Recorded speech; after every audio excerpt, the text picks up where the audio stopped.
Halo semuanya, selamat pagi, selamat siang, selamat sore, dan selamat malam. Assalamualaikum warahmatullahi wabarakatuh. Salam sejahtera bagi kita semua. Salam Om Swastiastu, Namo Buddhaya, dan salam kebajikan. Perkenalkan, kami dari kelompok 9. Di sini kami ingin menjelaskan materi tentang PSN Telekomunikasi Palaparing.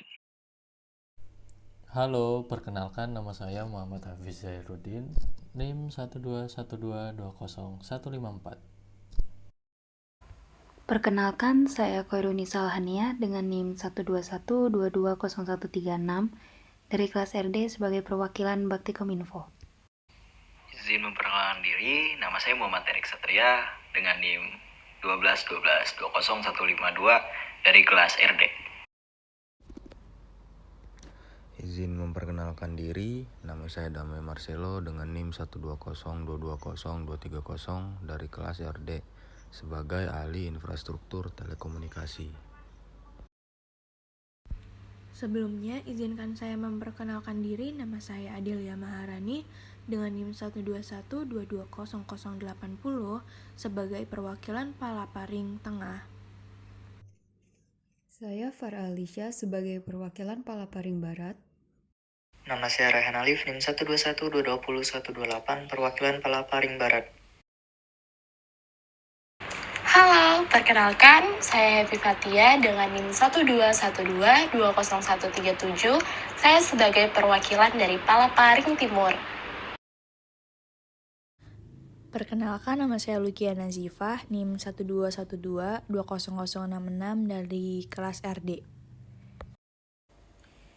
Halo, kenalin, saya Raditya Arifin BIP dengan NIM 121220188. Saya di sini sebagai ahli PWK.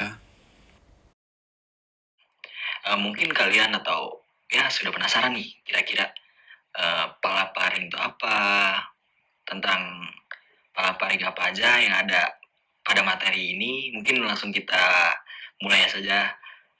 Apa sih palaparing itu? Palaparing itu merupakan proyek pembangunan infrastruktur telekomunikasi untuk daerah 3T, tertinggal, terdepan, dan terluar, yang menggunakan kabel serat optik dengan tujuan untuk menyediakan akses internet berkecepatan tinggi yang terbentang luas dari Sabang sampai Merauke. Oke nih, untuk informasi tentang palaparing itu sendiri. Kalau boleh tahu nih, untuk wilayah sebaran kabel serat optiknya sendiri ada di mana aja tuh? Dan kenapa sih pemilihannya itu menggunakan kabel serat optik, nggak menggunakan yang lain gitu? Jadi, untuk palaparing itu terdiri dari 7 lingkar kecil serat optik yang tersebar di wilayah Sumatera, Jawa, Kalimantan, Nusa Tenggara, Papua, Sulawesi, dan Maluku. Untuk penggunaan kabel serat optik sendiri itu dipilih karena kapasitas pengiriman datanya cukup besar. Sedikit tambahan nih, ya ibaratkan kabel sebagai jalan dan mobil sebagai data. Palaparing ini dianggap sebagai jalan tol yang bebas hambatan dan dapat bergerak cepat. Maka dari itu, palaparing ini juga disebut sebagai tol langit. Wah, menarik banget ya ternyata. Lalu untuk pemanfaatan jaringan palaparing itu sendiri sebagai apa aja sih?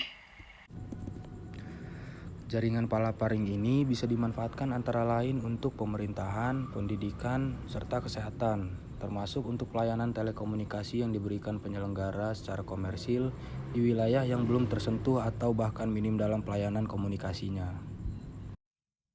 Nah, tadi kan di awal kita sempat tuh bahas tentang palaparing sebagai proyek pembangunan infrastruktur telekomunikasi. Bisa bantu dijelasin nggak sih bagaimana skema pembangunannya itu? Oke, jadi untuk palaparing ini dilakukan dengan dua skema, yaitu KPBU dan non-KPBU. Skema KPBU atau Public-Private Partnership ini dilaksanakan oleh Bakti Kominfo yang menjangkau 57 kabupaten kota layanan, 33 kabupaten interkoneksi di 11 provinsi. Untuk skema yang kedua itu adalah non-KPBU yang dikelola dan dilaksanakan oleh PT Telkom. Itu dilaksanakan di 457 kabupaten atau kota di Indonesia. Dan proyek ini terdapat 3 paket, yaitu paket barat, tengah, dan timur. Wah, mungkin untuk penjelasan lebih lanjut terkait paket palaparing ini, bisa langsung dijelaskan aja nih oleh perwakilan dari setiap bagian-bagiannya. Nah, kayak yang udah dijelasin tadi. Jadi palaparing ini singkatnya paket untuk menyediakan internet yang jangkauannya tuh luas gitu.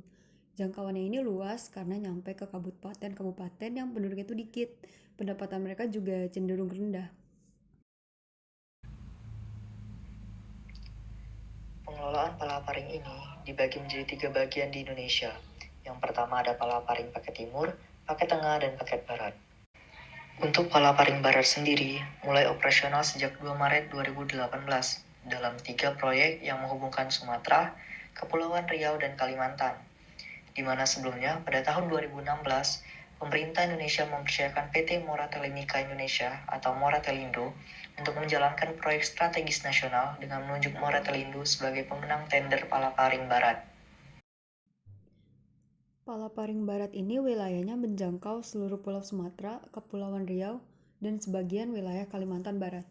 Kalau selanjutnya untuk Palaparing Tengah, Adil bisa tolong jelasin gak, Del?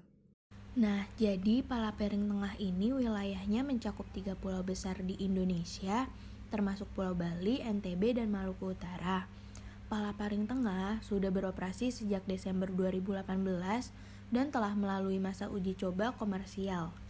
Tidak berbeda jauh dengan komersial Palaparing Barat, terdapat 2 tarif penggunaan Palaparing Tengah, yaitu tarif bandwidth dan tarif dark fiber.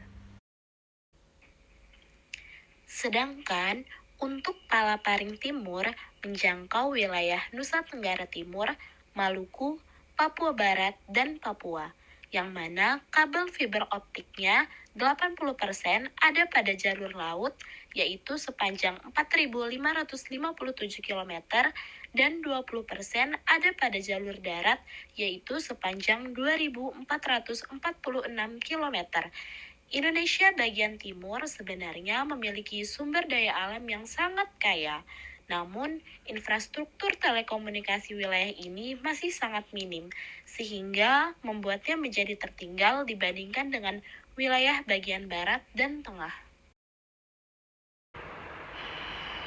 Nah, bagaimana jika sudah ada jaringan palaparing, namun masih ada beberapa daerah yang mengalami sulitnya koneksi internet atau kurangnya layanan internet?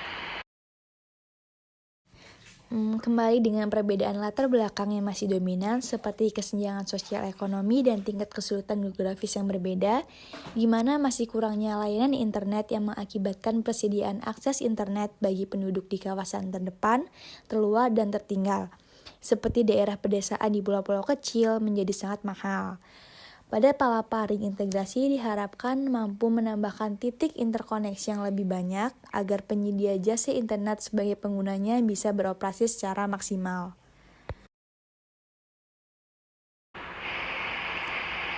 Lalu, sejauh ini, masih ada nggak sih contoh wilayah Indonesia yang masih perlu perhatian khusus terkait upaya transformasi digital? Untuk contoh wilayahnya yang di Indonesia sendiri itu ada Papua. Di Papua sedang dalam program percepatan transformasi digital nasional dan mendapatkan fokus secara khusus. Karena pertimbangan wilayah dan tingkat digitalisasinya, kuantitas BTS 4G yang dibangun pun jumlahnya sangat masif. Di seluruh Papua rencananya akan dibangun tambahan BTS 4G sebanyak 5.204 lokasi dalam 2 tahun ini. Sedangkan untuk seluruh Indonesia, totalnya ada 7.904 lokasi, yang berarti sekitar 65 dari total keseluruhan pembangunan berada di Papua. Ternyata banyak banget ya jumlahnya. Lalu selama pembangunan, tentunya nih ya pasti ada hambatan tuh. Apa aja sih hambatannya? Sebenarnya nggak mudah membangun di wilayah ini, terutama karena banyaknya hambatan dalam aspek geografis, budaya, dan juga keamanan. Tetapi semua upaya akan dikerahkan teman-teman Bakti Kominfo, karena nggak satupun boleh ditinggalin dalam percepatan transformasi digital ini. Apalagi Papua, yang sekian lama telah banyak tertinggal dibandingkan dengan wilayah yang lainnya. Oke, mungkin waktunya sudah lumayan lama untuk kita ngobrol-ngobrol tentang PSN Telekomunikasi Ring. Mungkin kami cukupkan tentang materi kita atau podcast kita pada hari ini. Jika kelompok kami ada salah kata atau salah penyampaian dalam materi, kami mohon maaf. Sekian podcast dari kelompok 9. Kami akhiri. Wassalamualaikum warahmatullahi wabarakatuh.